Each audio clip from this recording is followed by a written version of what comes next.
I wonder like where one stands.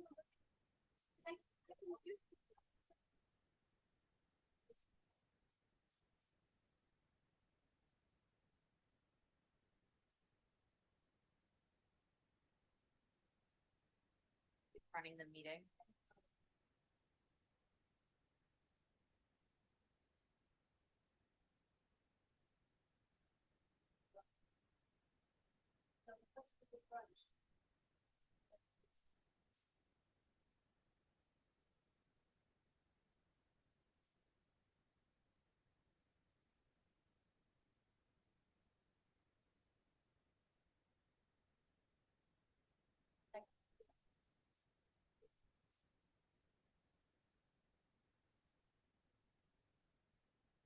Are you coming? Yeah. Nice. So there's different I mean, I'm definitely gonna come after you for the conspiracy. People be crazy. Show us the ballots. Yeah.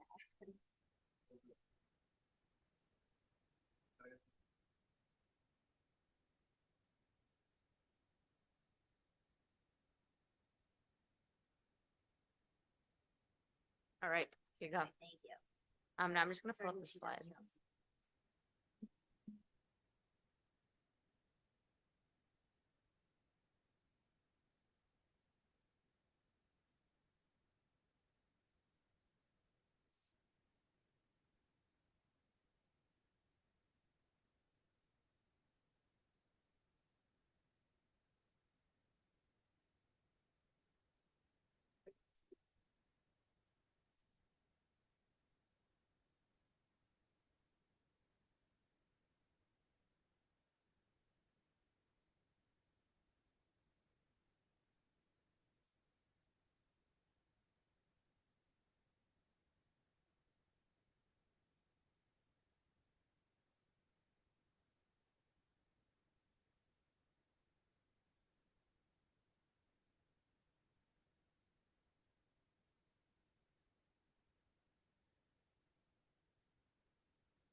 I think so.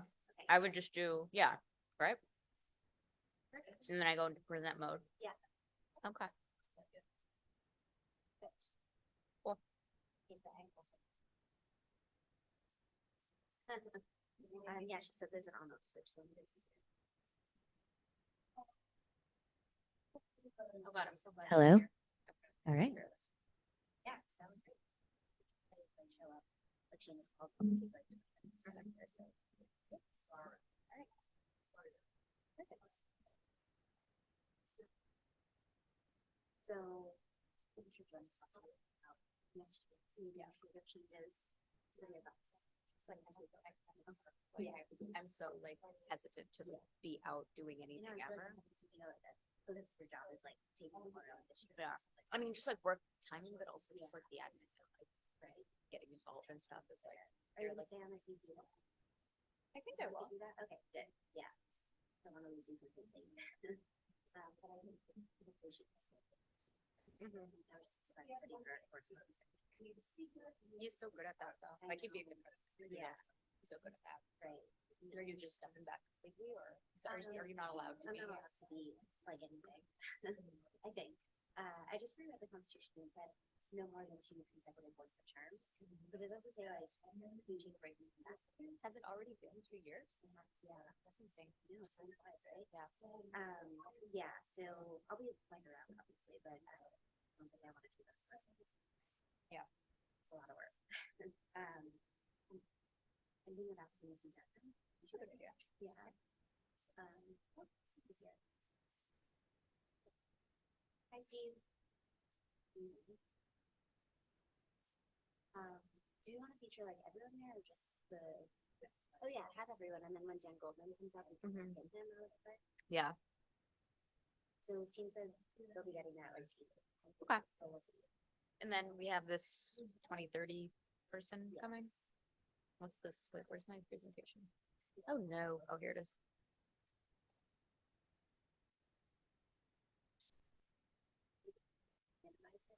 So like, I'm just gonna, or like make it like the plus side is. yeah, you just do, Oh, there you go. wait, no, there's that. Oh, perfect. Okay. All right. We'll know. And then Okay. H-A-Y. Interesting. I think. Like the band. Yeah. You know the band. Yeah. No, that's probably what it is. Yeah. If it's not that, then I don't know what it is. Not that, then it should be. Yeah, do you have any ideas besides Susan?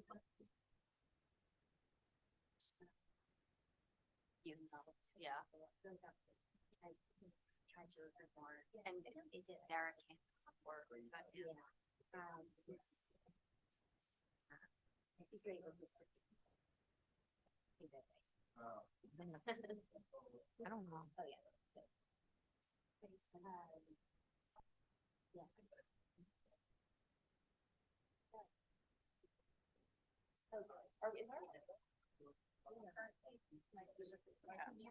Oh, so this mic's off. This mic is Okay. on. Yeah. Or at least that's how I have it currently set. I just want to Yeah, well, Steve can. yeah, only close. I'll do it. No, I think you recorded though. So both of the mics are picking up. Can we like stop the recording and restart when the meeting starts? Will that work?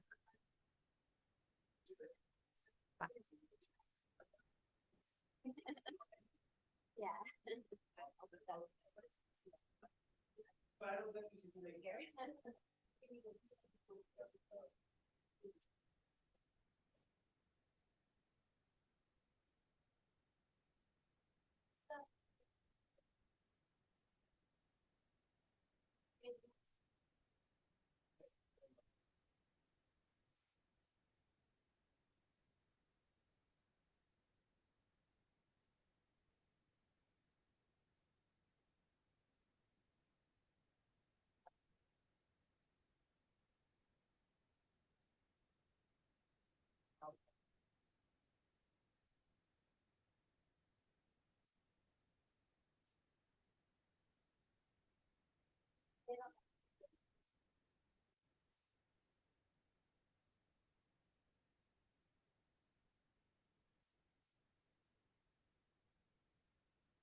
I hope you had a good time meeting us.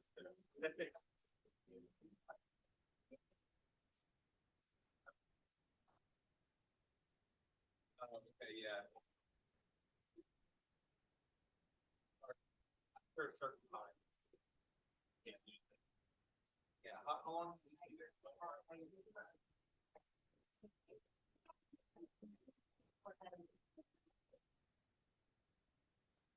Yeah, 9 is about when I'm leaving. I gotta get home. I'm gonna get out of our train. Was I saw it too. I see. I might have made a mistake.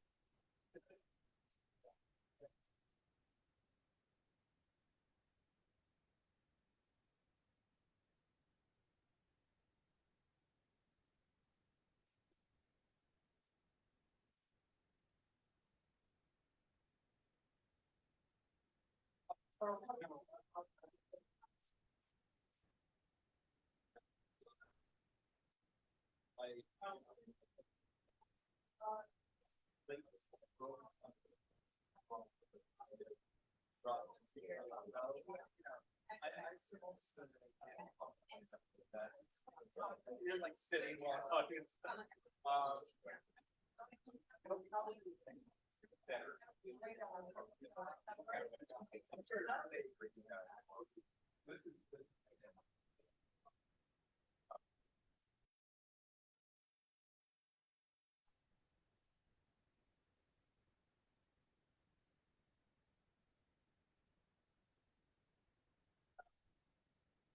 Yeah, that'll be, yeah, serving out all the.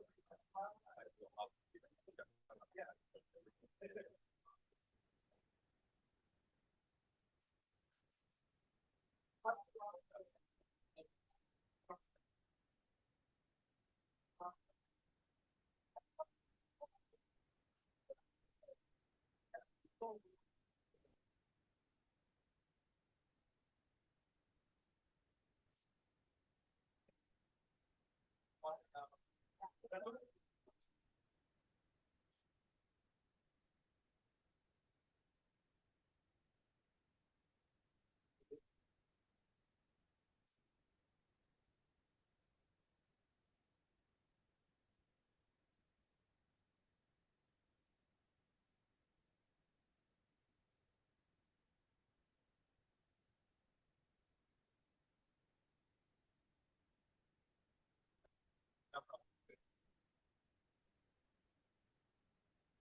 That's good.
You literally have to see that. It's executive session. You live out of the city. You think it's a person. I remember this.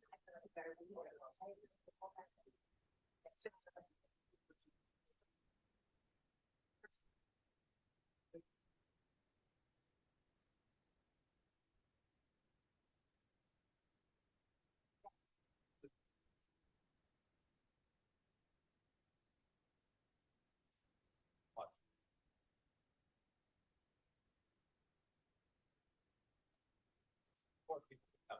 I don't know.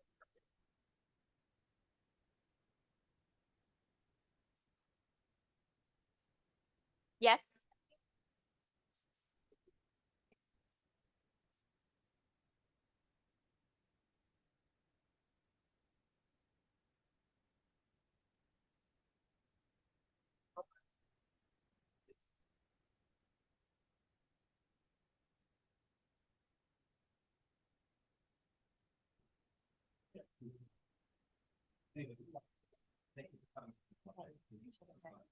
Yeah. Hey, can people at home hear us? Hello, testing, testing. Can folks at home hear us? Just give us a little indication that you can hear us, like a thumbs up or a chat. That would be great. We can hear you. That folks can hear us. I'm just going to get started. All right. Welcome everyone to our September meeting. Thank you for joining us. If you'd like to grab a seat around the table, everyone's welcome around the table. If you want to be on the outside, totally respect that as well. To the new faces here, thank you so much for joining us. I see a couple of new members. Thank you to Leela for joining us. She just became a member today, so she earned her IND t-shirt. Thank you, thank you. And I heard Vivian also joined as a member. What was Irene, yes, Irene also, yes, Irene joined as a new member as well. Thank you so much. You also earned a t-shirt. Awesome. Well, thank you all for joining, new members, old members, guests. It's always good to see you. So would love to kick this meeting off. But before I dive in, can people hear us? Did we get a Yes. confirmation? Okay. All right. People at home can hear us. Thank God. All right. So I want to kick the meeting off by starting with a little recap of our tremendously successful IND summer jazz brunch, which was 2 Sundays ago. And boy, was it quite a time. We survived a monsoon altogether. And then we were played wonderful music by a saxophonist, had delicious brunch, lots of great conversation. Most importantly, we honored some really incredible people in our community, including our own corresponding secretary, Seamus Campbell, for the IND Award, independent bookstore owner, Emma Straub, who owns Books Are Magic, as well as does a tremendous amount of other things within the community. Doreen Gallo from the Cadman conservation effort. She's done incredible things as well. And our state senator, Andrew Gennardis, for the Public Service Award. So all in all, a phenomenal event. And I want to give a big thank you to Karen for planning, Hal, Vicky, Jason, or Joan, Seamus, everyone who's on the planning team and execution team. You did an excellent job. So thank you. Round of applause for all the people that put in the hard work. I think it was a great time. Right. Okay, so we have some club business to do. We also have a pretty packed agenda, and we're joined by a few really awesome speakers. One who I haven't been introduced to, but I think is named Chaim, who's maybe here in the back. Oh, that's him. Okay, I didn't get the chance to meet him before, so I'm glad our speaker is here. So we have Chaim, as well as Caroline Cohen, who's running for Supreme Court. I'll call her up in just a second, as well as friends from the Bay Ridge Democrats. And we will be joined tonight at around 8 p.m. by our Congressman, Dan Goldman, virtually, thanks to Kevin McCarthy for holding all the Congress people in Washington over the weekend. But he has assured us that he will join us in person as soon as he can. But we'll have him by Zoom tonight. So prepare your questions. I'm sure this club has many for him. And of course, we'll hear from our elected officials in the room, like Joanne Simon, who just sat down as well. So a lot on the agenda tonight. But first, we have a little club business. We have to vote to endorse. We have a general election coming up in 7 weeks. So right now, as we all know, we endorse candidates for the primaries, but now that that's behind us, we have to make sure we adopt the slate of candidates for the general election because we want to make sure we endorse Democrats. And we have a lot of them. So I think the best way to do this is by a slate. I'm just going to read out everyone and, oh my God, hi. I'm going to read out everyone, and I think we can adopt them by voice vote unless there's another, opposition or anyone wants to make a thing about it. But I think overall, they're the Democrats that won the primaries and the Democrats that were duly elected by the Judicial Convention in August. So and by the way, the city council members, a few of them actually have challenges now by some basically anti-vax candidates. So I believe 13 city council members have challengers on the, not the Republican side, but the not Democrat side, one of whom is Lincoln Ressler. So that's some news. But okay, so reading out the candidates, we have for city council, Lincoln Ressler, Shahana Hanif, and Crystal Hudson. For Kings County Surrogates Court, we have Bernie Graham. For Kings Municipal District 1, we have Rena Malik. For Kings County Civil Court, we have Betsy Jean Jacques, Linda Wilson, Monique Holloman, and Marva Brown. And for Supreme Court, we have Gila Capel, Sharon Clark, Caroline Cohen, Rachel Fryer, Saul Stein, and Joanne Quinones. So is there any move? Okay, we have a motion. We have a second. All right. Any discussion on the topic? Okay, hearing none. I'm gonna. Wait, Steve. Oh, Steve, do you have a question? No, just a big thumbs up. Okay, we'll take it. All right. So without further adjournment, all in favor of adopting the slate, say aye. Aye. Thank you. All in Aye. favor? All opposed? Nay. All right. Hearing none, the ayes have it. Congratulations to our endorsed candidates. And perfect transition to one of our endorsed candidates sitting here, who is the only candidate of the Supreme Court slate that actually has a contested election on the other side. So she wanted to come by and tell us a little bit about what she's dealing with and how we can help in the 7 weeks leading up to Election Day. So, Caroline. Thank you so much. Hi, everybody. Good evening. So first off, I just want to thank everyone for having me here today. I have long admired the work that IND does, so it's a real pleasure to be here again as a candidate. As Alyssa mentioned earlier, I was nominated for the New York State Supreme Court Second Judicial District this past August. I'm tremendously excited about that. However, I did decline the Republican and conservative lines. This was a very specific decision on my part. I really felt at this point in time, I wish to really just align my campaign, my role as a candidate with my democratic values. And that's exactly what I did. Now, as a consequence, though, I do have a Republican challenger. I will refrain from commenting. I mean, being a democracy, this is really how it works. It's an open election. People can run against others. However, I just wanted to take this opportunity to tell you a little bit about myself. Before I became a judge, I was a civil rights attorney. I worked with victims of gender and pregnancy discrimination. I worked for the firm that Julia Sachs works for now, which is amazing. Then I ascended to the civil court bench. I've sat in family court for the past 4 years, even though I'm a civil court judge, and it's been the best job that I could have hoped for. Julia, don't tell Susan. It's incredibly, wildly rewarding. I assist families that are in need. I do custody cases, visitation cases, family offenses, and I've recently expanded out into abuse and neglect cases. I actually have the heaviest caseload in the entire court and the fastest disposition rate. Additionally, I have never been successfully appealed. So this is something that I am incredibly, incredibly proud of. And my goal to move up to Supreme is to really just expand the work that I've been doing already. I seek to sit in the matrimonial part. Eventually, I want to sit in IDV, integrated domestic violence, when I'll be able to do work with families who are in need of assistance with both matrimonial, family, as well as criminal matters. And I sincerely hope that with IND's assistance, I can really take on that challenge come January. Does anyone have any questions for me? I'm going to trust. Yes. I would love foot power people power. I am going to have a couple of events where we're going to be canvassing at green markets. If anyone would like to join me, I think that would be wonderful. Really just spreading the word that I do earnestly love the work that I do. I'm very dedicated to the bar and bench, and I really just look forward on expanding my professional career to Supreme. Thank you, Joanne.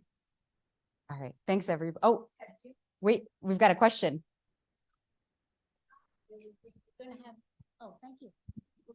Wow. We're going to be having a table at the Atlantic Antic. And so it would be a good idea if you have any kind of literature to give it, make sure we have some so we can give it out on your behalf. Because the people who Absolutely. come from all over the borough. Yeah, absolutely. I was actually chatting with Alyssa about that earlier. I'm going to get you some palm cards, and that way just we can spread the visibility a little bit more. Wait. Oh, it is on my calendar. Yeah, no, I love the play on words, Joanne. Absolutely. Yes, no, it's on my calendar. I absolutely am going to be there. The Antic is wonderful in general, and I look forward to being there as a candidate. Also, I don't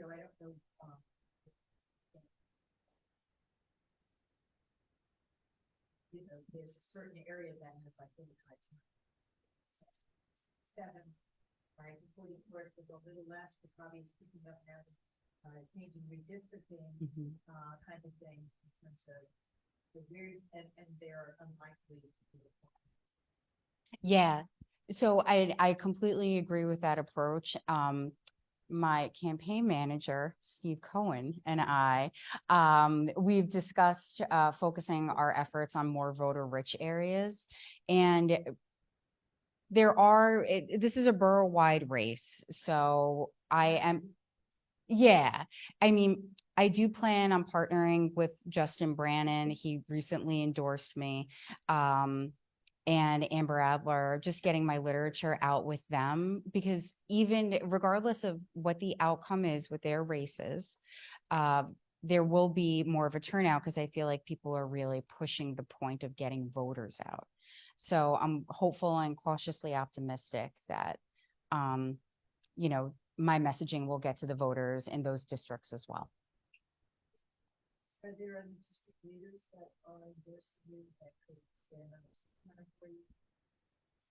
Yes, there are Jackie Painter and Julio Pena. And then county, who I've been in discussions with, are going to, county is supposedly going to put together some sort of GOTV. I'm not quite sure what exactly that's going to look like. Antonio Vernoso also endorsed, which was lovely. So I've been talking to his team about how we're going to get out the vote as well. Any other question? Alyssa, did you have a question? I know how voters go in and they don't all 3 or 7 months.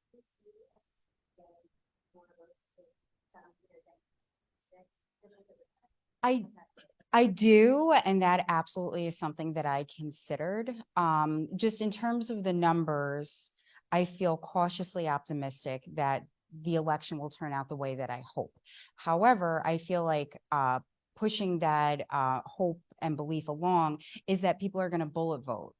But that being said, all of my colleagues that were also nominated, they're all amazing. Everyone made their own decision regarding whether or not they wanted to accept the Republican and conservative lines.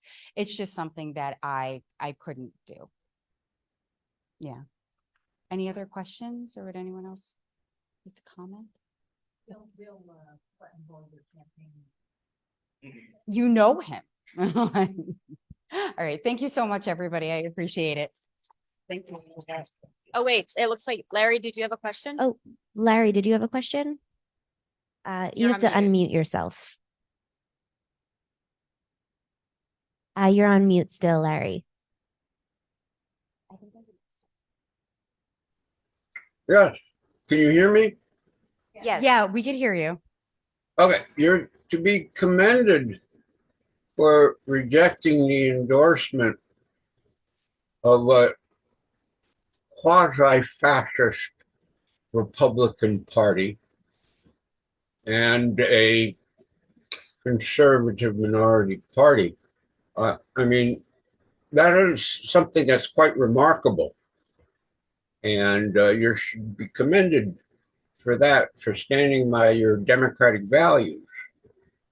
I've often wondered what the utility was of having these four-party endorsements for one judge when it was clear to me that there was no consistency in the ideologies there. You had antagonism, and which would suggest that perhaps the judge is compromised in some way by that kind of suppression of the differences among the parties themselves. And it is unique to have four parties endorse one judge, I would imagine. But that's our system. So you broke the mold. Thank you. Thank you very much. I just aspire to be an incredibly fair and thorough jurist. I don't know who is Republican or Democrat when they come before me, but just speaking for myself exclusively, I really, being the kind of person that I am and the community that I'm in and the friends that I have, I couldn't have accepted the nominations. Yes. Totally understandable. And great work, Judge. Thank you. Thank you. I'll pass out your palm cards at PS 321. Oh, great. This Volunteer is signed up. wonderful. Thank you. You said that you were president and Garfield before that. Right. Election days. Yeah. Okay. Thank you. All right. So I think there was a lot of discussion about the Atlantic Antic. Oh, yes. A question? Mhm. What other what? Yeah, so the question was just for the folks at home, there's a question as to what the other Supreme Court nominees' demands were for our endorsement tonight, I suppose. Full disclosure, we normally just endorse the slate of Democrats, and that's our practice because they ran as Democrats, and a lot of us are actually judicial nominees, so we went and voted for them as well. So I think it's not like Caroline was saying usually before, it's not very contentious versus picking a side. All of the judges are supposed to be non-political, but yes, feel free to weigh in. Can we get microphones for folks over here? Thank you so much. And thank you for helping us today. Super, super helpful. This year, the Republicans had to get rid of a council candidate. They nominated someone who is a lawyer in the seat that Ari Kagan versus Justin Brannan was running in because Kagan had a Republican primary and the conservatives wanted to give their seat to a winner. So they'd agreed to nominate any Democrat who would take their line, but they couldn't give it to every Democrat because they had to dump someone. So they dumped the person who was most reluctant to take their line. I was happy. And then I think Joanne also has something to add. Thanks, Howard. The other thing is, it's kind of a long tradition in Brooklyn, actually, that most of the judges don't want there to be an appearance that they will only be about one party, that when people come before them, whoever they are, they're treated fairly. So they run on all the lines because they don't want anybody to feel excluded when they go to vote. And so people have different views about that, but that's pretty much everybody I've talked to about it. It's pretty much that's their theory. And so, there's really no viable functional Republican Party really to make demands of anybody when it comes to those kinds of races. So.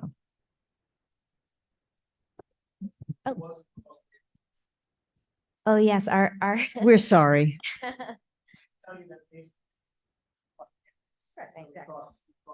Democrats, the lawyers want to say, yeah, you're not Your Honor, right? I'm the one who gave you the line, right? That was the Republican. Yes. So. Yes, thanks. So that just clears that up, right? Yeah, right. Exactly. Our amazing former Republican who always has great things to add from that perspective. And we thank you for joining the good side. Okay, so moving on from that, though, always happy to chat about it. There's a lot of mention of the Atlantic Antic. Woo! Sunday, October 1st. And IND does have a table. It has the best spot on the block, in my opinion. Thank you to Karen for securing this. We were outside Sahadi's, so I'll be stocking up on about 40 pounds of dates and other things after my shift, which I've already signed up for. And I'm going to pass around this sign up sheet. Please take a shift. I've allocated 5, but if a time calls to you, feel free to sign up for it.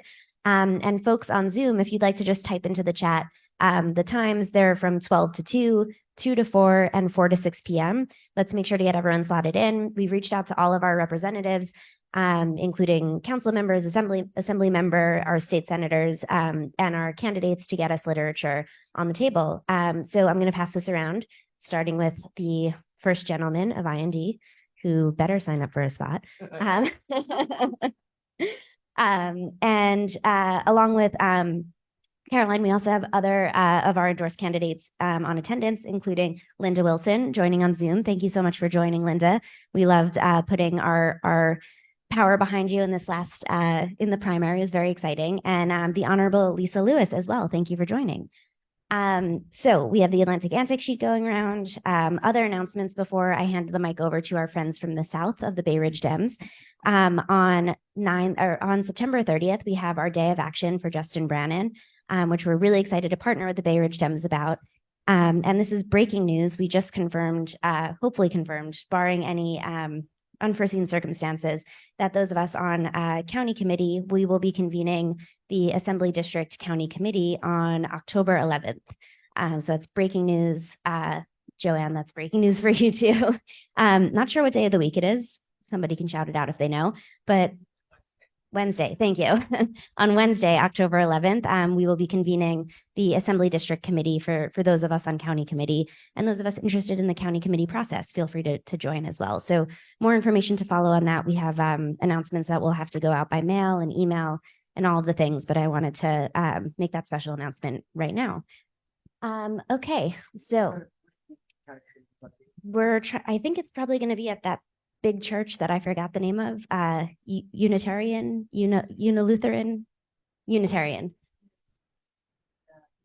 Don't quote me on that. I think we're finalizing, but that's the location that I think we're aiming for. 7? Probably. Again, all details to be confirmed, but save the date for now. Okay, so would love to turn the mic over to, we have exciting stuff going on in the 52nd Assembly District, generally all around. I'm sure we'll get updates from Joanne in a minute. Politically, though, not so exciting. I mean, of course, we'll turn out for Caroline and all of our endorsed candidates, but it's kind of boring when we go to the polls here. We pretty much know what's going to happen. Not true for our friends to the south. In South Brooklyn, Bay Ridge, we got a lot of contested races.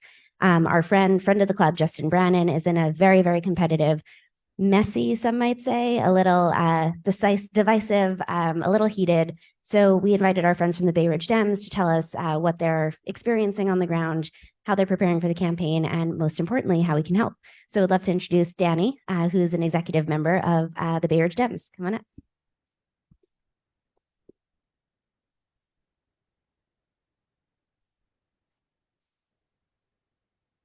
Hi, everybody. Hi. Like Alyssa mentioned, my name is Danny Loud. I'm a member of the executive board of the Bay Ridge Democrats. Here to talk a little bit about how you guys can get involved in Southern Brooklyn. Yeah, look, I don't think it's any secret that it was a rough year to be a Democrat in New York State last year. I think there's a strong case that if we had held the line better against Republicans in New York State, we wouldn't have Kevin McCarthy as a speaker, and Dan Goldman would be here with us tonight. And obviously there were a lot of districts around the state that flipped, but here in New York City, the front line is in Southern Brooklyn. And this year it is in Justin Brannan's race to be reelected in the new 47th City Council district. I mean, in terms of the sort of trend of growing right-wing extremism in our part of Brooklyn, we have a Republican candidate who was a Democrat until I can't remember if he flipped in December or January. So, you know, I mean, it was not a long time ago. He was a Democrat, you know, now he is a climate denier.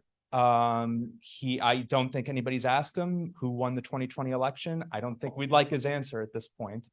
I mean, someone with really no principles whatsoever. The funny part too is that as of yesterday, he is now facing a write-in candidate from even further to the right, of a January 6th supporter. So, you know, play stupid games, win stupid prizes. But that's what we're up against. And it is really, I think, kind of going to be a bellwether for whether we're able to stem the tide of this growing right wing in the rest of the city. The good news is that we do think that we can win. It is not a lost cause by any means. Redistricting really helped us. The district is now, mainly it is Bay Ridge and Coney Island, which are both pretty favorable to Democrats. The real issue is going to be turnout. You know, we've talked to Councilman Brannan about this a lot. You know, this is a year where there is really nothing on the ballot, or I should say the top of the ballot is going to be the city council races. There's no mayor, there's no Congress, there's no president. In our neighborhood, it's going to be just Justin, you know, and people know their opinions on him. And I think most people, if asked, would say that they support Justin. He's delivered, he knows the number better than I do, but I think it's 5 schools to Bay Ridge, including our first new high school in 80 years. He has delivered funds to refurbish all of our neighborhoods' parks, to bring fast ferry service to Bay Ridge. We can now get to Wall Street in 20 minutes, which used to just be a, you know, privilege reserved for you guys, but now we can do it too. So Justin has done a lot, but we need to bring out the vote for him and him exclusively. And so that's why we're here to talk to you guys, because we need your help. You know, I was asked a little bit to talk about the reactions that we're getting.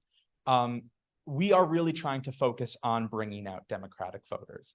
Like we said, we don't really feel the need to convince people to like Justin anymore. He's been in the council for 6 years. People know what they think about him, and most, I do believe, support him. So we are going out and we're talking to Democratic voters and making sure that they know that there's an election. I can tell you from personal experience, I've spoken to people who did not know that there was an election coming up on November 7th. And those are the people that we need to talk to. So in terms of ways that you guys can all get involved, there's the Day of Action on September 30th. Obviously encourage you all to do that. There are phone banks every Tuesday and Thursday night, which you can join virtually. So you don't have to brave the R train for that one. And then there are days of action, I believe pretty much every Saturday from here until Election Day. So there's plenty to be done. And we hope you guys will help us with it, because it really is an incredibly important district. Justin is an extremely deserving candidate up against an extremely undeserving candidate. And we really need to win this one. So I'd be happy to answer any questions about the race, about how you guys can get involved, or otherwise happy to hand it off. Yeah.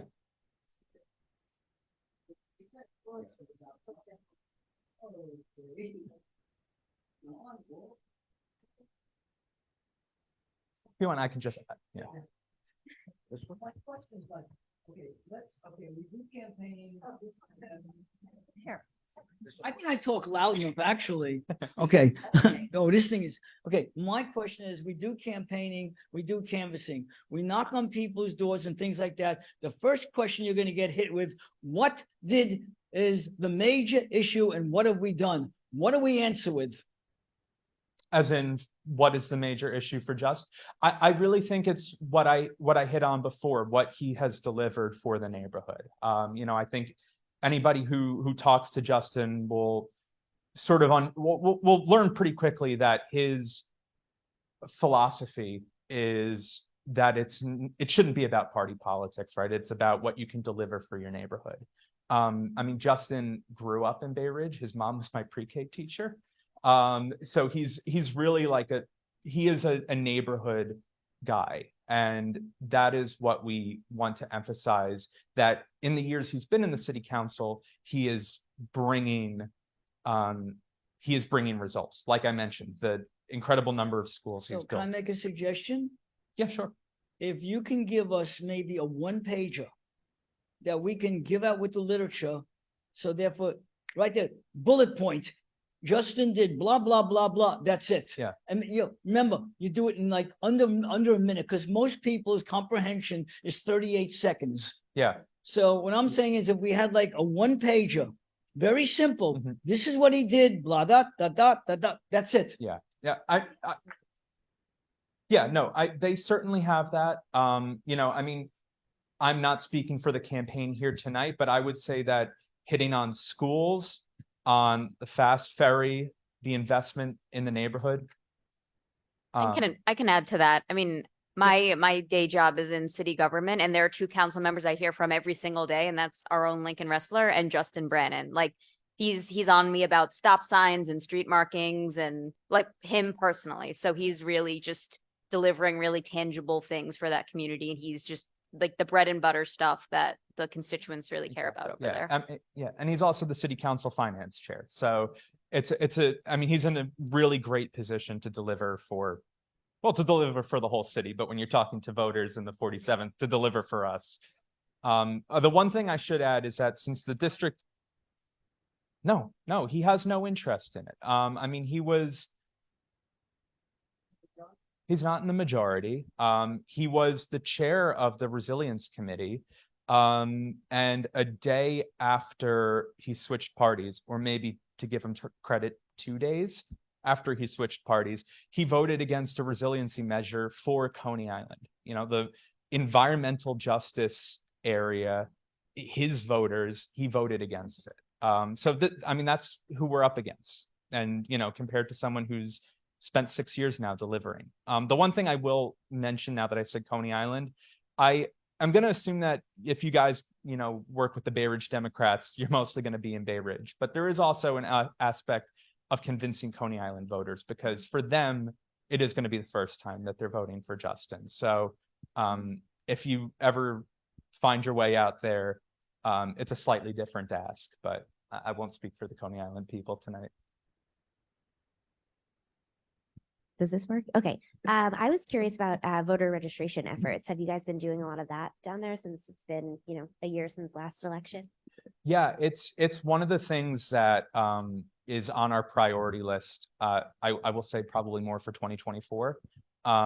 It's difficult to build energy for multiple things at once sometimes. And the full energy has really been on Justin's campaign. And again, the strategy really is to bring out the people who already support him. But it's definitely something that I personally think we need to do. And I know the club feels that we need to do as well. So stay tuned. Okay. I think we have a question. Jane has a for you. question. Yeah. Jane, if you can unmute yourself and ask away.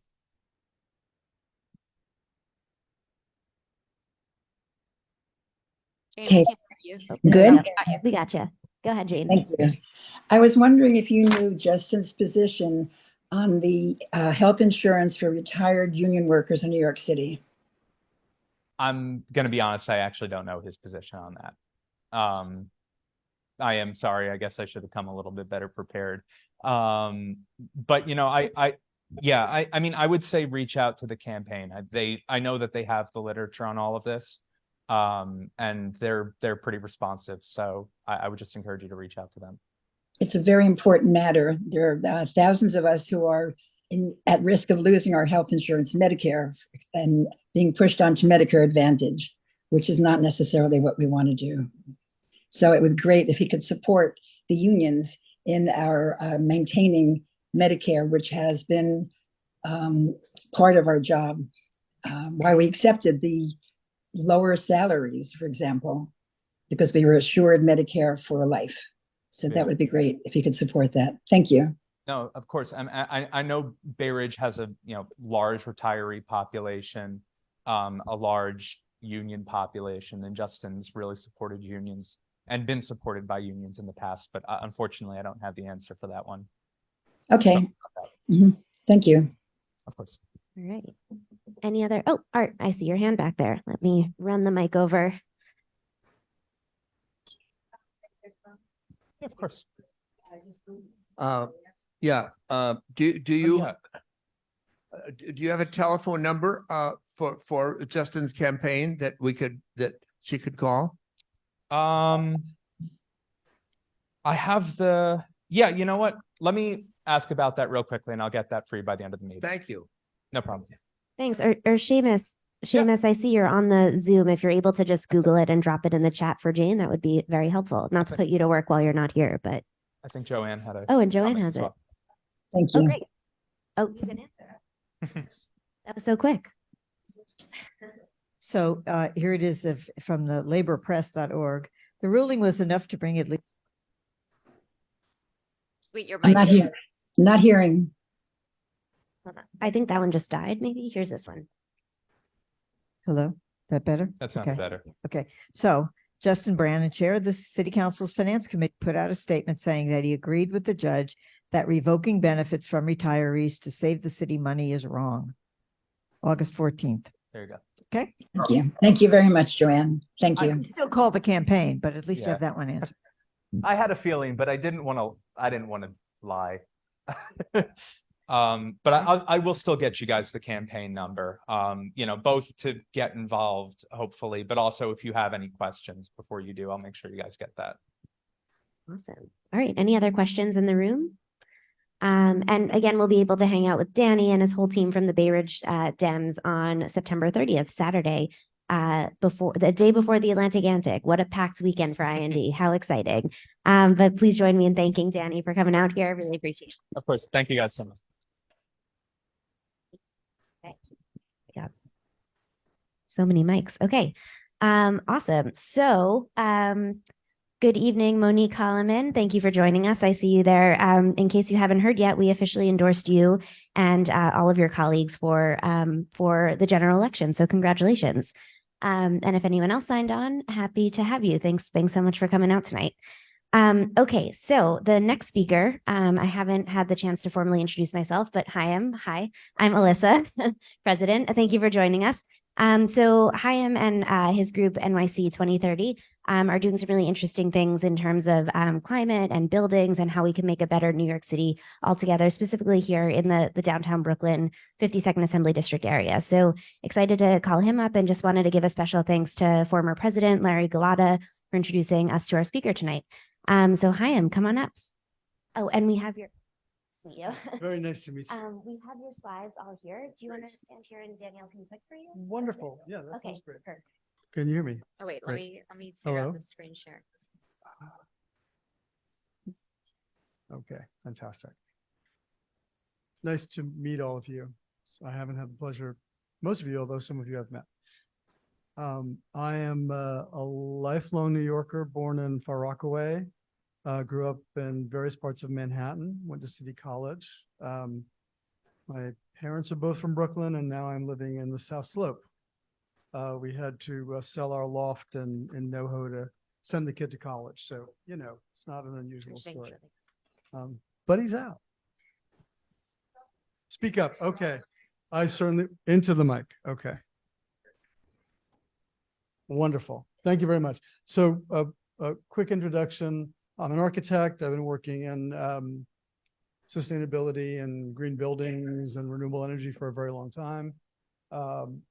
And about 2015, I helped establish the New York City 2030 District. We're a not-for-profit partnership of stakeholders, part of a network of over 20 cities across North America that are devoted to addressing climate change. Very complicated subject, all dear to our hearts, but the solutions are not so easy to achieve. I just moments ago came from a sustainable resource fair that was mounted in Brooklyn Borough Hall by Borough President Reynoso and Councilman Ressler. 2 rooms, one full of not-for-profits and civic organizations, another room full of contractors and service providers. Let's just say that there was a lot of information there, and very few people are less confused after having spent 2 hours walking through these rooms than they are before they walked in. They're probably more confused. They have more information, but less guidance and less knowledge. So the 2030 district is a collaborative of stakeholders. Our job is to bring the sectors together. All the sectors involved with climate, real estate, utilities, professionals, the service providers and the vendors all speak different languages. The policy people and the academics all have different objectives. We want to bring them together and really work together to achieve solutions and begin to speak the same language. We have property partners in New York City. We have over 21 million square feet. Some of them are listed here. The property partners pledge to work with us to reduce carbon emissions from their facilities. But in some cases, they're also civic members. The New School is also a civic member. They have academic and other programs devoted to addressing climate change. We have service and professional partners, people who do this work. I'm an architect, I do this work. Vendors and contractors and energy consultants. And we have civic organizations like the Urban Future Lab and CUNY Building Performance Lab and 350 Brooklyn and many others that we work with. Next slide. 2030 refers to the year that we fall off a cliff in terms of climate. There have been many predictions or projections, but generally, if we do not begin to level off the global trend of increasing greenhouse gas emissions by the year 2030 and begin to reduce that, then we're heading off into some very, very, very dangerous territory. We now see the results are globally are more catastrophic, I think, than most people would have predicted. We see the fires and the floods and the extreme weather are more prevalent and happening earlier than we had anticipated. Next slide. Again, 3 partner types: property, service, and professionals. We have 5 goals: innovation, resilience, equity, advocacy, and financing the policies. Next slide. Thank you. We're part of a network. We connect the dots in our community and across North America with over 20 districts, Seattle and Toronto and Pittsburgh and San Antonio and others. Next slide. We completed just recently a 3-year project funded by NYSERDA, sponsored by then Borough President Adams. Heat Cool Smart Brooklyn was a program to engage the community and facilitate building retrofits. We talk about electrification, the buzzword. 2 years ago it was solarize. Now it's electrify. People don't really know what that means. In short, it's this faith that the electric grid will be cleaner someday soon, that we know that burning fossil fuels in your basement is dirty and is never going to be clean. If you're making heat and hot water, burning gas or oil, that's never going to be carbon free. So we need to transition away from the gas and oil fired boilers. We need to move to electric heat pumps, which provide heating and cooling very efficiently. But at this point, we're not quite there yet in terms of the industry or in terms of the economy of it. And all by itself, it's not going to solve the problem. We need to have efficient building envelopes. Our buildings need to be efficient. And we need to have solar energy and building controls and other efficiencies so that we really have buildings that are using less energy and then eventually using clean energy as the grid moves from fossil fuels to wind, offshore wind, solar farms, and much more efficiency. And hopefully engagement of the community and the consumers and the stakeholders to have practices which are more efficient, which understand, that it's not just that you use energy, it's when you use it. So there are all kinds of ways to do demand response and engage the community in ways that help address the climate. We were able to do over 60 wonderful family homes. This is all through the pandemic, and about 15 webinars, including with Elizabeth Adams, who was one of our webinar hosts. We engaged over 30 multifamily buildings from every conceivable size, 6 units up to 1,000 units. Next slide. That's what I'm here really to talk about, is the challenge to retrofit our multifamily buildings. There's 1.6 million housing units in New York City that are in buildings that are from 5 to 99 units. So these are the small to medium-sized apartment buildings, the tenements, the small co-ops, the small rental buildings that many of us live in. These are the buildings that are having the hardest time, will have the hardest time to retrofit. They're often older, they don't have the bandwidth or the money to make big investments. They don't have property managers that are sophisticated in this way. That's not to say that the larger buildings are necessarily better off. If, Clinton Hill Co-ops is a case in point of a huge co-op that happens to have some very capable and devoted board members who are on this and work on in this field, and they're able to make some benefits. This is an article from March in the New York Times. The poor guy there who's wiping his brow is the president of a Washington Heights co-op, 35 units or so. He happens to be a real climate expert. He's an MIT grad. He runs the Pace Law, Environment and Law Center. This is Pace University's legal environmental law center. Very smart guy. He has an international experience in addressing climate change. He can't figure out how to address Local Law 97. Local Law 97 is the New York City law that says all of your buildings that are over 25,000 feet have to lower your carbon emissions in a graduated scale. 2024, you have to hit a certain target, 2030, a lower target, and on. And he's an example of hundreds of buildings and thousands upon thousands of units. Some of them are low, moderate income, some of them are middle income, some of them are big and small and old and somewhat new, but none of them have the guidance or the organizational access to the organizational capacity to address this problem. And unfortunately, what we have is, a fragmented and a siloed society. And in respect, certainly with respect to climate, you've got, 100 people are going to tell you, like they did over there at Brooklyn Borough Hall just now, I've got the answer, buy this. This is the magic bullet, right?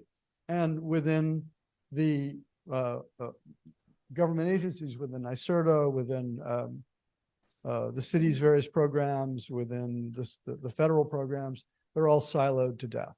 Solar here, weatherization there, electric heat pumps over there, financing, building energy controls, and on and on and on. There's 100 different options.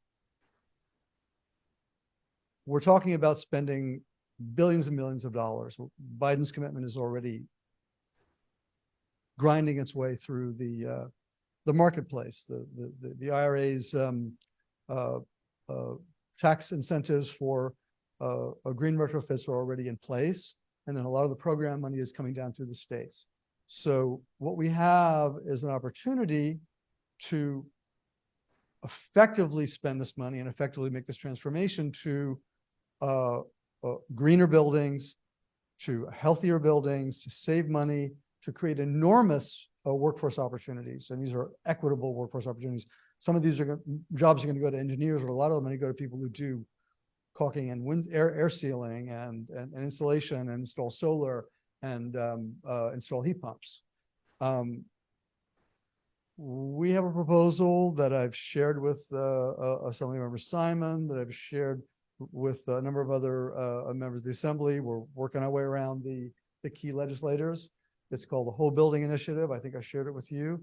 It's asking for $15 million, not a lot of money, but the idea is that we understand that there are among these small to medium-sized multifamily buildings, there are a certain number of types. And tell me if I'm going too late, if I'm running past the time. Okay. We know what a 12, 15 unit tenement looks like. We know what Jackson Heights, 50 unit low rise, apartment building looks like. We know what a converted loft building looks like in Soho. We know what all of the many small tenements and converted townhouses look like in this neighborhood. There are all of these buildings that need help to meet these objectives that want to. They want to have cleaner buildings. They want to have healthier buildings, but we need guidance, and we need to take all of these myriad resources, whether it's a city tax break or an IRA individual tax break or a solar grant or a clean heat rebate from Con Ed. There are so many, they're changing all the time. They affect different buildings in different ways. We need that technical assistance. We need the guidebooks for these different types of buildings. The co-ops are from a rental, they're from a condo, et cetera, buildings with commercial, a retail base, and apartments above. All these things are particular types of buildings. And so what we're saying is, before we say, as the governor has said, we need to electrify 1 million apartments or 1 million homes and units by 2030. Right now we're doing about 20,000 a year. Not going to get us there. But before we make the commitment to spend all this money and do all this work, let's understand the best way to do it.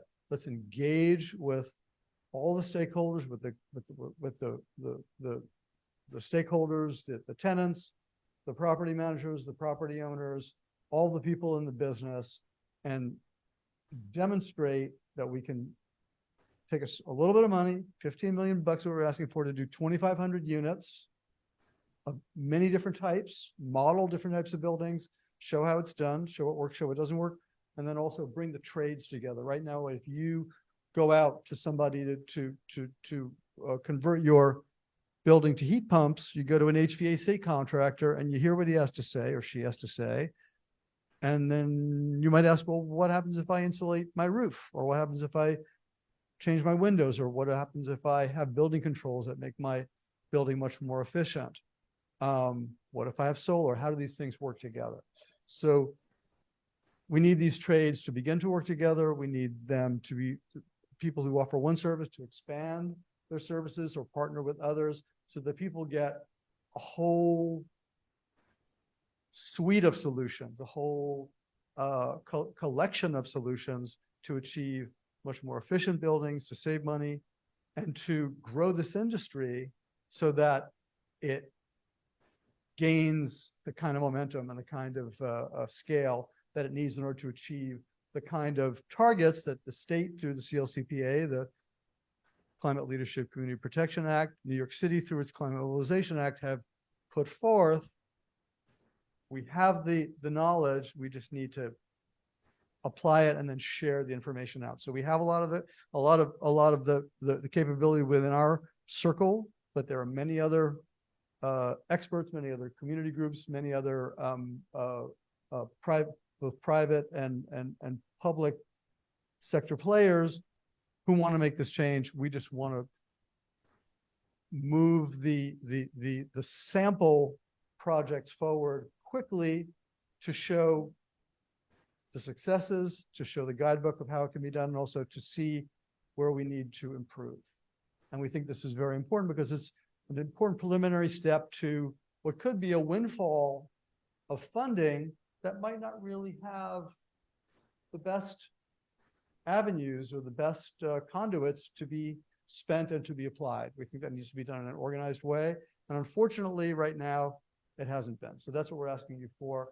And we'd love to discuss climate in general, but right now we think in the coming year, addressing these multifamily buildings in such a way that we can show that in the next 5 to 10 years, as we work to comply with Local Law 97, which is going to be an enormous lift, and also absorb all of the opportunities that are coming through the federal IRA, the concentration on equity and addressing these problems in environmental justice communities, the workforce training, and the transformation of our built environment, which is not only buildings, but also open space and green spaces and vehicles and all those other things.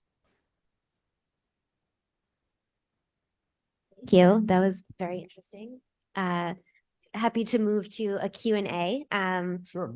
Opening up the floor, and also, were you done with your slides? I think Okay. so. I think there may just have been All right. there, get in touch with us at info@nyc2030.org. Perfect. And if anybody has a big roof, we're working with a group called Ready, based in Red Hook, to develop a community solar program. Community solar is a way for anyone who pays a Con Ed bill to essentially buy their energy from a community solar farm. Finding those big roofs has been difficult, but if anybody has access to one, I'd love to talk to you about that. Looks like Alexa might have a big roof. Oh, I'd love to. Really? There Where's you your go. roof?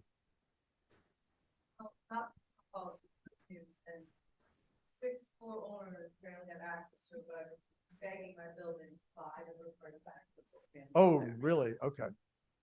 Yes. I don't know if we can afford it, but maybe. Not you. No, okay. Us shareholders will. I will lead the way. But yes, I will take your information and bring it. Okay. Yes. All right, look at that. It's a recruiting session. Any other roofs up for auction? I have a small roof, but it already has solar on it. Great, fantastic. Okay. We have a question here. Yeah. So the way I understand the local law 97 is that you have to have a way to measure the reduction in carbon emission. So that the first step has to be an evaluation or an assessment of the building's emissions. Yes. So is that how you are going to address it? So when It's you the have first the step. assessment, and then you know what the carbon emissions are, and then how do you get in there? So, yes, you start that way. But my point is that while yes, there are mechanisms, there's a group called the New York City Accelerator, which is a free service that the city provides, which helps you to perform that assessment. If your building is over a certain size, you may already have begun that process through benchmarking, which is a city requirement. But there are, let's just say, finer and more crude and more fine instruments to do these assessments. If your building is fairly simple, you may be able to understand what the low-hanging fruit, for example, often is lighting, and the more complicated and more long-term Energy efficiency. energy efficiency. Energy efficiency is very, very important, but it's not the simplest thing to perform in an occupied building. And many buildings aren't well suited to energy efficiency. For example, if you have a landmark building, if you like the exterior of your building, you're not going to add a layer of insulation on the outside of the building. If you have plaster on brick or a masonry building, which is very common in New York City, you don't want to give us space on the inside for the insulation or upset your lovely moldings or have to move all your furniture. So there are many, many challenges to different buildings. And part of the reason that we are suggesting that this whole building initiative, which is really going to model different building types and actually implement deep energy retrofits or retrofits that involve weatherization, conversion from fossil fuels to heat pumps, and possibly solar or building energy controls to achieve a very high degree of efficiency and sustainability. If we looked at your building and said, well, it's not that different from a lot of buildings in the neighborhood and maybe other parts of the city. I don't know how many units are in your building, if you don't mind me asking. It's not about you.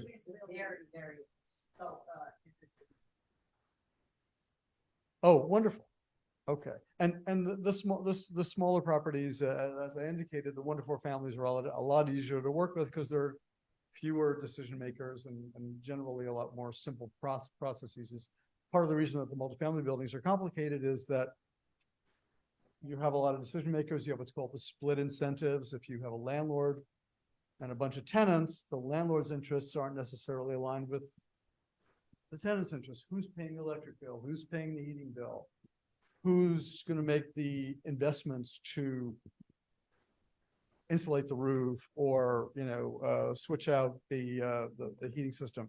So there's a lot of complex issues that really need to be addressed in a building type by building type, ownership by ownership, and also neighborhood by neighborhood. Is the income level and the mix of the incomes in the buildings are very important as well. That's my pitch for you this evening. But I just want to say that we are here as a mostly volunteer group. We're doing a lot of interesting projects. We're working with the Navy Yard, with Pratt Center and others.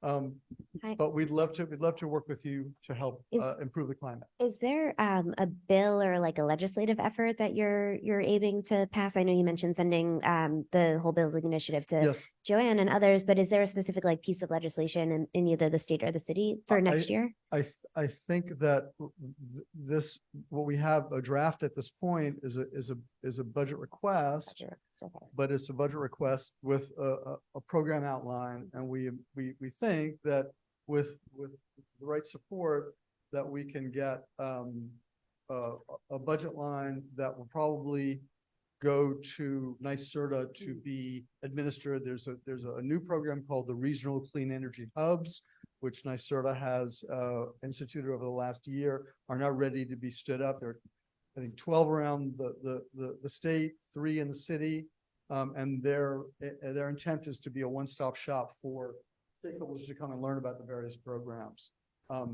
Through that and through other avenues, we believe that there are ways to really raise the quality and the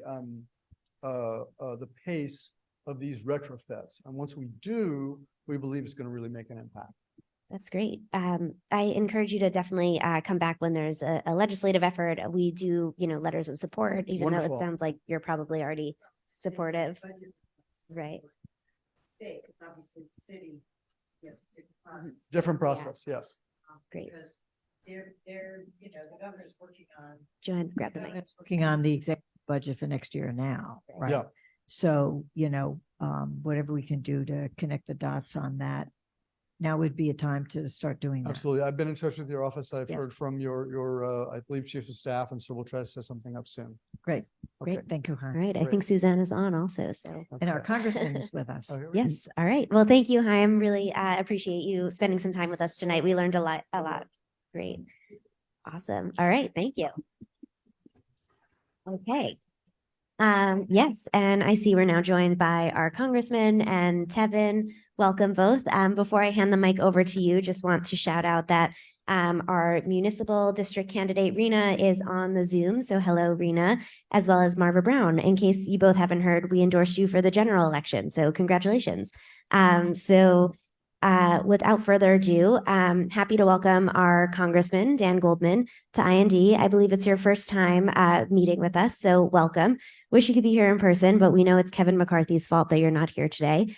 And hope to see you live in 4D next time, but we're happy to have you. Why don't you start by saying hello and maybe telling us a little bit about what you're working on, and then we'll do a bit of Q&A after, if that sounds good. Yeah, that's great. And I apologize for not being able to be there in person. It is pure chaos in DC right now. And it is, partially, you don't have to take up my word for it. You can ask the Republicans, who have been saying that all week. That's really what's been on the top of everybody's mind, because the dysfunction in the House Republican Party is pretty remarkable, frankly, and it is paralyzing the whole body. They aren't able to move appropriations funding through. They aren't able to move a continuing resolution. There's all sorts of infighting. Leader Jeffries correctly calls it a civil war within their party, and we are really, unfortunately, just spectators. Although the longer it goes, I think the more important role we will ultimately have to play, either to avoid a shutdown or to end a shutdown, hopefully that is as short as possible. So, you know, that's something that we're obviously very focused on. I think added to the unfortunate developments related to the shutdown is the equally as unfortunate decision by the speaker to move forward with an impeachment inquiry into President Biden. He got a lot of pressure from Marjorie Taylor Greene, from Donald Trump, to initiate this impeachment inquiry, even though there is no evidence linking Joe Biden to any wrongdoing. They have been doing this investigation, and I'm on the oversight committee where the investigation is, for 9 months now. They've got tens of thousands of pages of documents. They have not been unable to get anything that they asked for. And their problem is not the amount of evidence they've gotten. Their problem is that the evidence does not link back to Joe Biden. And so we're in a situation where, for very political, partisan, and I think vengeful reasons on the behalf of Donald Trump, the Republicans have announced a baseless impeachment inquiry, which cheapens the impeachment clause in the Constitution, which is for saved, for very rare and extraordinary abuses of power and violations and betrayals of the Constitution, to just politically try to damage Joe Biden. And as you guys probably know, I was the lead counsel on the first impeachment related to Ukraine of Donald Trump in 2019. There's a lot of overlap in this impeachment inquiry, because this is the investigation that President Zelensky refused to do even after Donald Trump extorted him. Unfortunately, the House Republicans do not have the backbone of President Zelensky, and they are now doing Donald Trump's bidding. So that's sort of what's the pressing issues in the city, as you all know, and I know. The migrant situation is top of mind for everyone. As early as June, I wrote a bipartisan letter to President Biden and Secretary Mayorkas, urging them to designate or redesignate temporary protected status for Venezuela and 4 other countries. And as you probably saw the news last night, they announced that they were redesignated Venezuela for TPS status for anyone who has entered the country as of July 31st. There are different numbers I've gotten, but the upshot is that it's the majority of the migrants who have come to New York who will now be eligible for temporary status and work authorization, which is a huge step. Still a lot of work to be done, both in terms of processing the tens of thousands of work authorizations, as well as finding the funding to reimburse the city, but also sort of dealing with the root causes of the immigration issues that our country is facing. New York is bearing a significant brunt of it, but certainly it's as serious in terms of the backlog and sort of overwhelming our cities and localities and states. And one of the frustrating things I've found on the Homeland Security Committee is that there are real solutions that we could be pursuing in a bipartisan way, and the Republicans are just not interested in finding common ground and actually solving the problem. They are really much more interested in using immigration as a political cudgel in advance of the election next year. So that has been very frustrating, although I am continuing to work to find some legislative fixes, because it really is out of the control of the administration. We have to pass legislation to fix many of the issues, including the 5+ year backlog for asylum claims which I believe is a big part of the reason why we're finding so many people settling in the country. There's no question that the conditions in Central and South America have deteriorated over the last 3 to 5 years.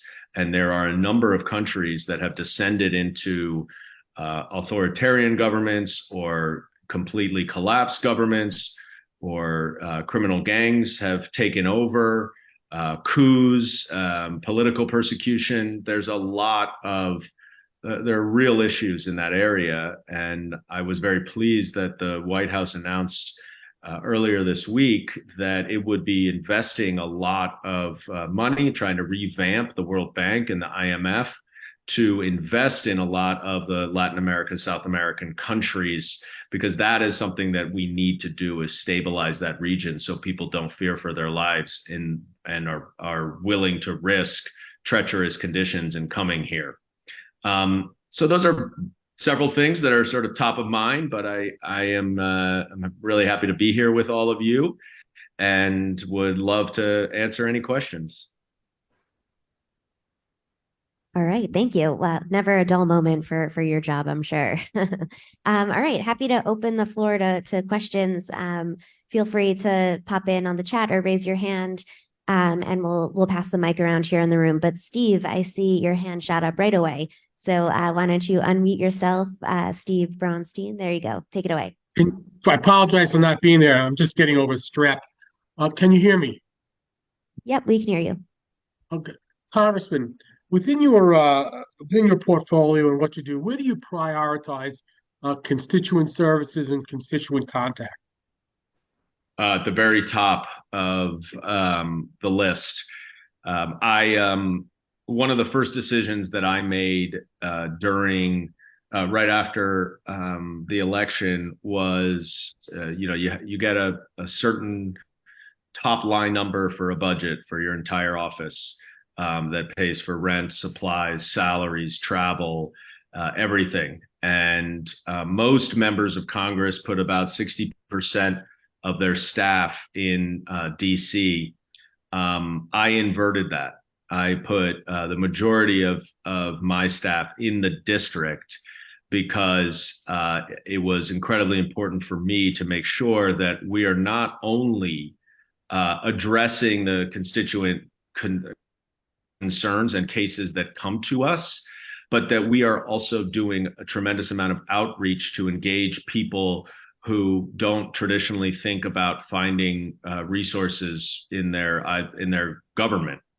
And so we have a fabulously diverse and culturally competent district team in 2 offices, both in Manhattan and Park Slope, and multilingual. And we are, as far as I can tell from just a rough survey of some of my other classmates in the freshman class, we are leaps and bounds ahead in terms of the number of cases that we receive and the number of constituent cases that we have closed.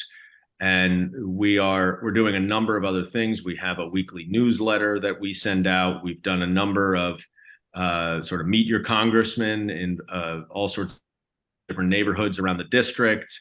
Tevin is on the call with us, and he's a great director of external relations and community outreach. And we have a team that's incredibly dedicated, and it's a bigger district than Joanne's. I've got 775,000 people, half in Manhattan, half on the Brooklyn side, and I try to get to as many places as I can. But obviously, I'm one person, and I have to spend a lot of time in DC. So that is why I prioritized making sure that we have a lot of staff in the district so that we are responsive and attentive to the needs of the district.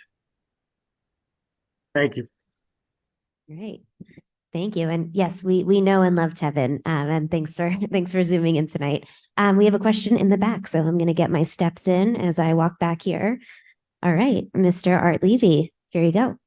Okay, Congressman, thank you very much for being with us. I would like to ask you with regard to both the impeachment possibility and also the possibility of the government having to stop business. Do the Democrats have a reasonably encouraging response, which would give a general sense that the Democrats would possibly be able to thwart both of those possibilities? Well, the reality is that we are in the minority, so we control very little in the House. We are incredibly unified. We are incredibly focused on putting the issues over political gamesmanship. But we don't control the floor. We don't control the committees. So what we will do, we can't stop them from doing what they are going to do for the most part if they are unified. But what we will do and what we are doing is exposing their dysfunction, exposing their inability to govern, exposing their overreaching and politicized partisan investigations that are not based on the evidence, but are purely based on specious allegations that are being parroted by Donald Trump and the extreme right. And we are in a very good place in terms of making it clear to the American people who's responsible for this mess. And when you compare that to all of the accomplishments that the Democrats made last Congress under Speaker Nancy Pelosi and then obviously Leader Schumer and President Biden, the contrast is so stark, it's impossible to not realize it. So what we have to do is continue to put pressure on them to come to the table, put pressure on them to stop the politicized partisan investigations that are a waste of time, money, and energy. And what we'll do is we're going to go to the public, and ultimately they're not going to listen to us, but they may at some point listen to the polls and to the people. I will say this, Art, one incredibly frustrating and somewhat remarkable thing about this latest fiasco is it's not based on principle for the Republicans who are holding out and objecting to what the speaker is trying to do. Even though whatever the speaker's not, even what he wants to do will never actually pass the Senate, and we'll be back in this situation. The frustrating part is there's a sort of burn it down caucus of the Republican Party that actually believes in nihilism, and they just want to destroy our government. They think that is the best way to cure whatever problems they think we have. And so McCarthy has said several times, there are three ways out of this: to pass individual appropriations bills, to pass a continuing resolution to extend funding beyond September 30th, to pass an omnibus, which is all of the appropriations bills in one big bill. He said these hardliners who are taking the stand don't want to do any of them. And McCarthy says, I don't know what they want. And so it's a little bit different than just a principled or policy disagreement. It seems very personal and very bewildering to those of us watching. And I'm watching just like you're watching. Awesome. All right. Oh, we have a question from Elizabeth. Getting my steps in again. Here you go. Great outfit. Thanks. Hi, Congressman. Thank you so much for being here tonight. I'm curious, since the passage of the Inflation Reduction Act, there's a lot of money coming to New York for transportation, for mobility, for the climate future that we know is needed. And I was wondering if you could talk a little bit about what projects are being discussed here for us locally in Brooklyn. I think we all know how crumbling the BQE is and the importance of federal dollars in really pushing for a better future around transportation, around a green future. So would love to hear a little bit about highway tear down and potentially and the IRA funding for where that's at. Thanks. Right. No, it's a great point, and it's part of what the fabulous accomplishments from the last Congress. The most relevant bill to transportation and infrastructure is the Bipartisan Infrastructure Act, $1.2 trillion.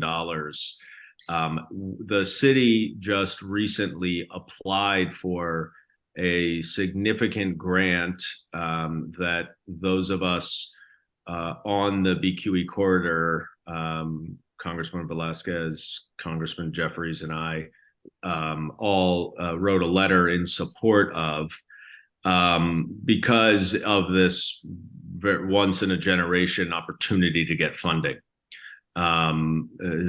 Joanne, Andrew Gennardis, Lincoln Ressler, and I have, in our offices, have been in constant communication with the city and with each other about what to do with the BQE. And I don't think there's any resolution or decision. The one line in the sand that we on the federal level drew is that we supported the grant more or less as long as whatever replaces the current BQE is only 2 lanes. And that's because the data makes it very clear that if we are to reimagine transportation going forward, we need to incentivize people to use alternative methods, and having fewer lanes is the way to do that. And so in conjunction with that, we're working to figure out different ways of using the Marine Highway, different ways of getting goods to and from the city so that we don't have as much truck traffic on the BQE. Congestion pricing will also reduce traffic when it begins next year. And all of that both will help the congestion, traffic, as well as the environment. On the Inflation Reduction Act side, there is money that is available that is coming to incentivize environmental projects, renewable energy, energy pipelines, transmission, permitting that needs to happen, as well as some of the new wind farms or solar energy. There is a whole website that talks about all of the different projects that are being assisted by the Inflation Reduction Act in the district. We can certainly send to you as well. Great, thank you. I'm sure our members would love to look at that. We love maps and infographics, so I'm sure we would love to take a look. A question from Ira. First, I want to wish you a happy Rosh Hashanah and Yom Kippur. Shana. And due to the fact that this is Rosh Hashanah and the former occupant of the White House just insulted every single liberal Jew in America by saying if we vote Democratic, we're disloyal. So he's playing to the trope of the anti-Semitism. Has anybody in Congress like McConnell or maybe McCarthy, anybody said, hey, you've gone too far, let's put a resolution condemning him for what he said? No, they haven't, and I wouldn't hold your breath. The reality is, and especially on the House side, they are puppets of Donald Trump.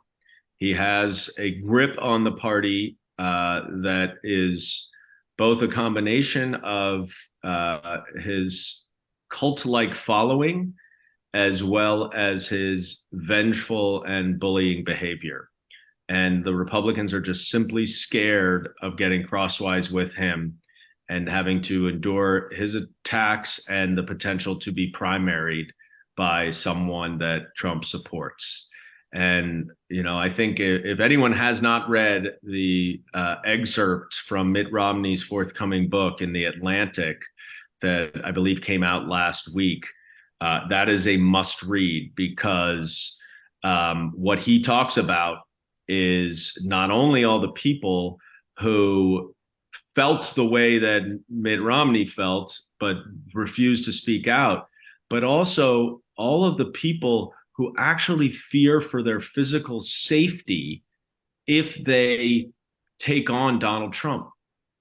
And it is truly remarkable that we are living in a world where you have, and I was an organized crime prosecutor, you have a mob boss at the top of the Republican Party. And we have to beat him. We have to cut the head off the snake. I do believe that if we do that, that over time, that snake will shrivel up and will begin to resume some degree of normalcy, or at least democratic values and intentions. But he is a treacherous human being who is a cancer, not only on the Republican Party, but on our country. Here. Yes, well said. All right. Any other questions? Relatedly, on the topic of Judaism a little bit, the Bagel Caucus, how is that going? We saw you had your launch in DC and then the district. I think from that, you mentioned on your interview with Jen Psaki that you wanted to build some bipartisan support, show them real bagels, and also talk a little bit of policy. So in that vein, have you met a Republican that you like or see yourself working with? Or yeah, tell us about some bipartisanship on that.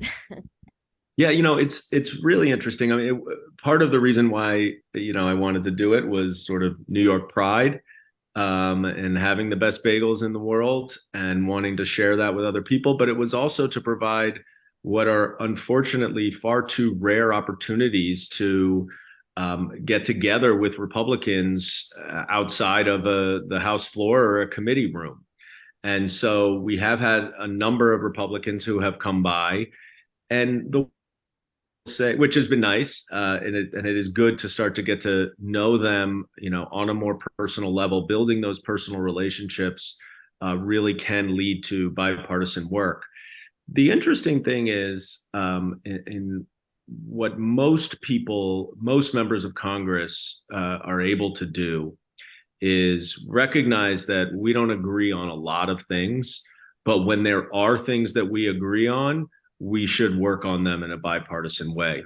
And one example of that is a bill that I took over from Carolyn Maloney, called the Michelle Go Act, which is named after Michelle Go, who was tragically killed and pushed in front of the subway in Times Square by a schizophrenic homeless man who did not get the mental health treatment that he asked for and needed. And what this bill would do is to increase the number of beds available for Medicaid reimbursement, long-term mental health beds and substance abuse beds that are available for Medicaid reimbursement from 16 beds in any medical institution to 32. We're doubling it. And that will give twice as many people who can't afford it the opportunity to get the mental health treatment they need. And as we all know, following the pandemic, the mental health crisis has continued. Nicole Malliotakis in New York 11, just south of us, she and I disagree about a lot of things. We argue about Donald Trump all the time, but we're doing this bill together, and it's something because for different reasons, or maybe for the same reasons, frankly. We both think that it makes a lot of sense. And so there is an ability to disagree on a lot, to work together on the things that you agree on. Right. That's a good note of bipartisanship. Yes, Joanne. Oh, you have your own mic, actually.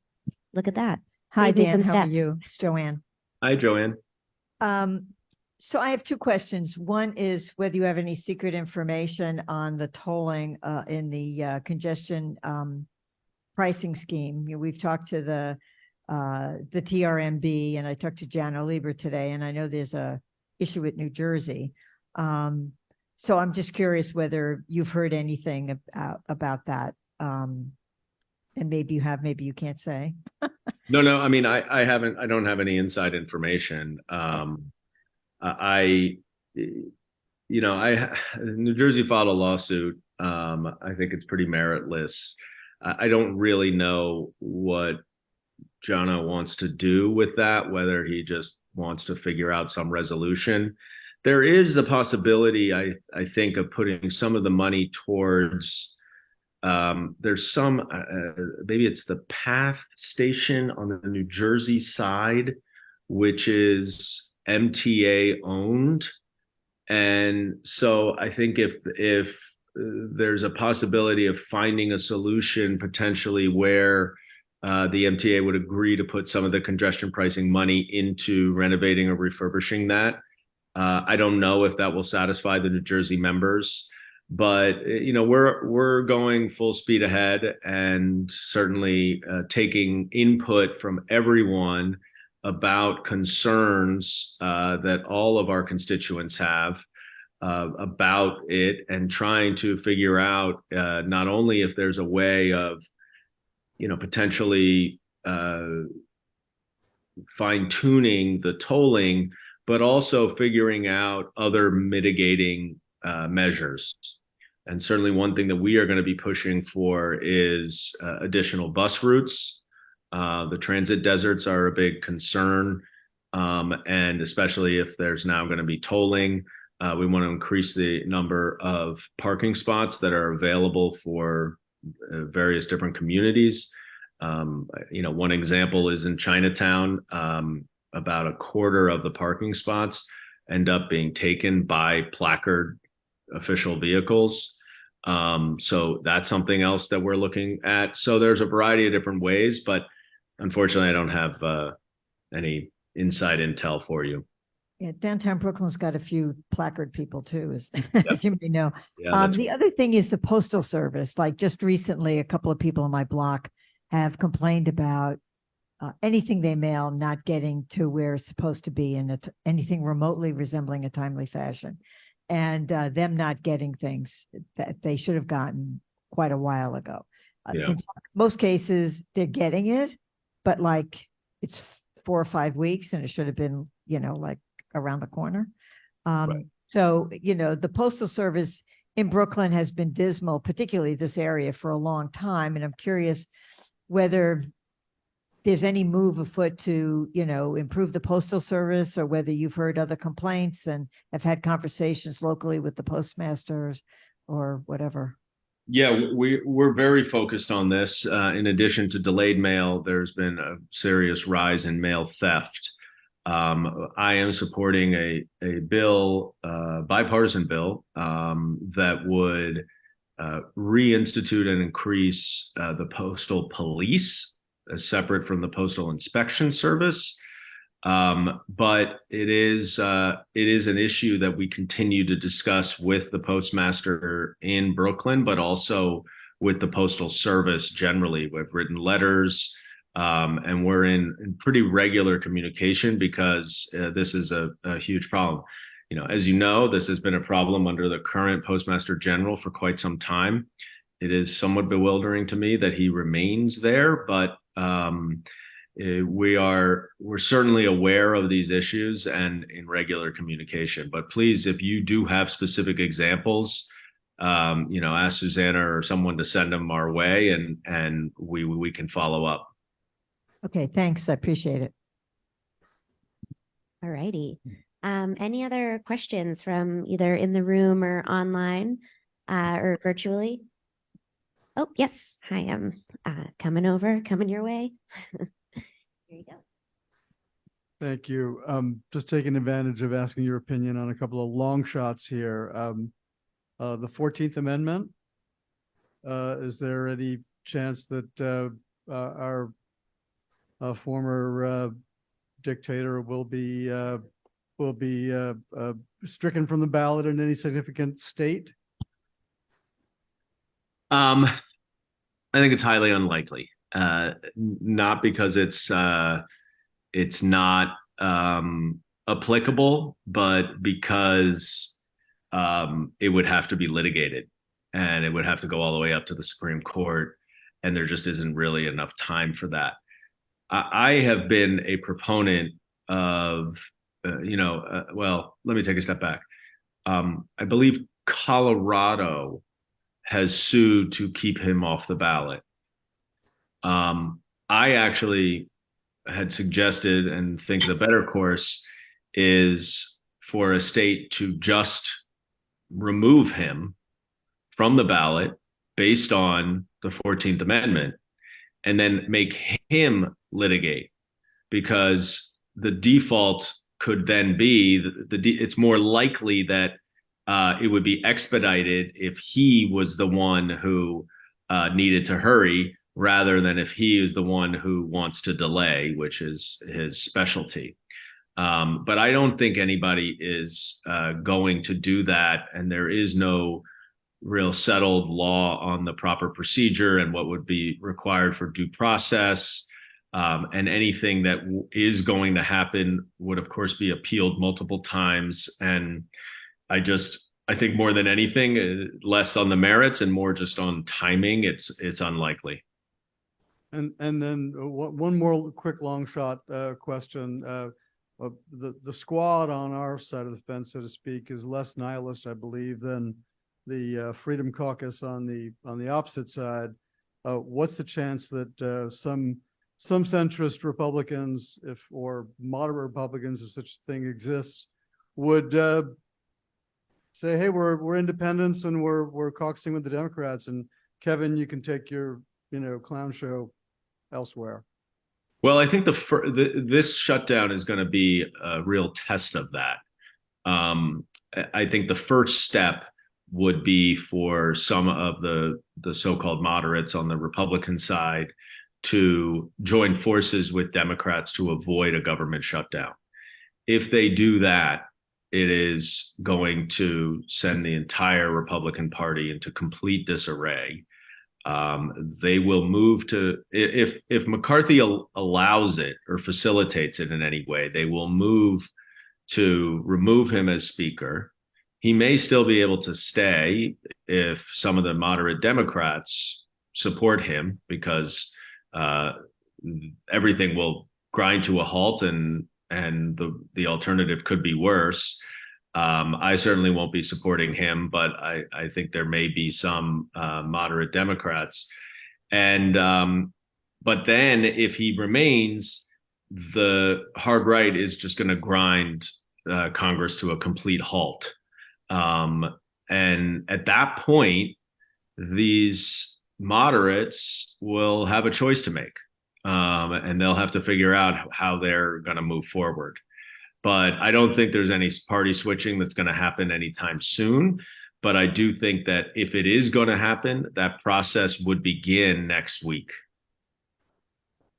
All right, we'll have to keep our eyes peeled then.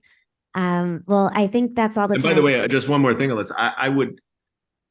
It is my belief from talking to my Republican colleagues this week that the only way to avoid a shutdown is going to be for moderate Republicans to join with Democrats to pass a continuing resolution. I do not think there are enough Republicans who will agree to any continuing resolution that the Senate and the president would agree with. And so the only way to avoid the shutdown is going to be for those moderates to do that. And as I've been saying, and I think we all should be saying, many of those so-called moderates are in New York. And, they champion themselves to be reasonable moderates. They're not the far right. They vote pretty far right. And this is a real test of where they will be, because as you all know from being here, their districts are not going to be happy with a shutdown and do not support this extremism. And Mike Lawler will play very fast and loose with that. He's sounding like a prince at the moment on Morning Joe, but we shall see. Yeah, exactly. Thank you all. It's really good to see you. I'm so sorry that I can't be there in person, but I will be sure at some point down the road to pop in. And I do want to just add, there obviously are a lot of political clubs and community boards in the district, but I really want to thank all of you for your engagement. I say this often, but the way we protect our democracy is by having people lean in and become more active in our democracy, in our government. And IND is a terrific example of that. So you all should be very proud of the time that you give both to the club and to these issues. It's what will save our democracy down the road, especially when we can convince more and more people to do it. So thank you for all that you do. Thank you, Congressman. Really appreciate that. Let's give a round of applause for Congressman Goldman. All right, thank you. And you all are welcome back anytime. I know Tevin and John and Haley like to stop by as well. So the whole Goldman team is welcome. So we are running up on time. I think we only have the room for 10 more minutes. Just want to say a quick hello to Rachel Fryer. Hello back there. Our Supreme Court nominee. In case you haven't heard, we officially endorsed you for the general election. So congratulations. We're excited to support you. So our Assemblywoman is packing up, which means she may not want to give an update, but you're welcome to have Dinner a is on the table. Okay. Getting email messages. I'm just saying. Fair enough. Fair enough. we invited? Yeah, are we invited? No, it's okay. All right. You're off the hook I for don't tonight. So thank you for everyone who signed up for the Atlantic Antic on Sunday, October 1st. And thank you for everyone in advance, because I know you'll show up for our IND Day of Action along with the Bay Ridge Democrats for Justin Brannan. I can put it in the we'll chat. put it in the chat. So I'm losing the room. So I just want to say a huge shout out and thank you to Danielle for manning womaning the tech today. She did an excellent job, as well as our tech support from Brooklyn Law School. They've been tremendous. And thank you all for zooming in. With that, do I have a motion? Move to adjourn second. All in favor? All right. Thank you so much, everyone. Have a wonderful evening. Get home safe, and we'll see you on the 30th and also the 1st. Uh-huh.